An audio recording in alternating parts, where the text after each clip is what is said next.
رات کے سائے گہرے ہو چکے تھے، باہر تیز ہوا چل رہی تھی، درختوں کی شاخیں کھڑکیوں سے ٹکرا رہی تھی۔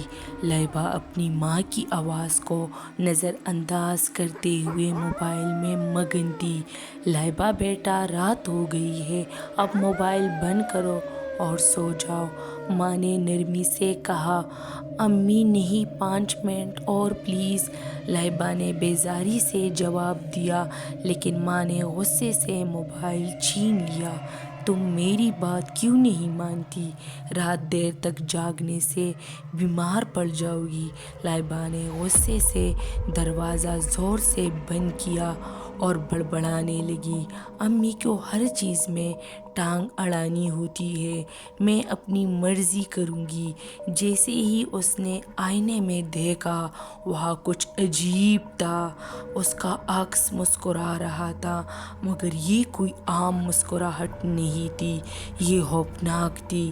اچانک آئینے میں سے ایک پراسرار آواز آئی، وہ تمہیں روک رہی ہے، کیا تمہیں آزادی نہیں چاہیے؟ لائبہ کا دل تیز دھڑکنے لگا، مگر وہ رکی نہیں۔ ہاں، مجھے اپنی زندگی اپنی مرضی سے جینی ہے۔ آئینے میں ایک سیاہ سایہ ابھرا، جس کی آنکھیں سرخ تھیں۔ وہ سرگوشی کرنے لگا، ماں کی روک ٹوک میں کیا رکھا ہے؟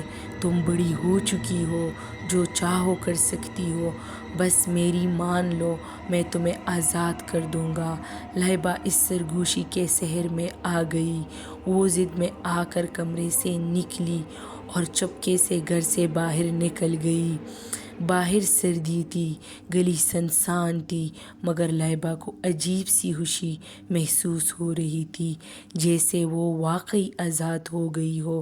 لیکن جیسے ہی وہ اگلی گلی میں پہنچی، اسے گھوڑے کے قدموں کی آواز سنائی دی۔ یہ کون ہو سکتا ہے؟ لائبہ نے پیچھے مڑ کر دیکھا اور اس کی آنکھیں خوف سے پھٹنے لگیں۔ سامنے ایک عجیب و غریب گدی کھڑی تھی، لیکن یہ عام گدی نہیں تھی، اس کا چہرہ انسان کا تھا۔ ایک خوفناک زہریلی مسکراہٹ کے ساتھ وہ دھیرے دھیرے لائبہ کی طرف بڑھنے لگی۔ گدی نے سرگوشی کی، تم نے ماں کی بات نہیں مانی، اب تمہیں سزا ملے گی۔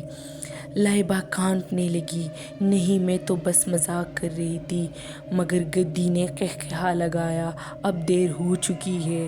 لائبہ بھاگنے لگی، مگر گدی کی رفتار تیز تھی، وہ چیخی، لیکن گلی میں کوئی نہیں تھا۔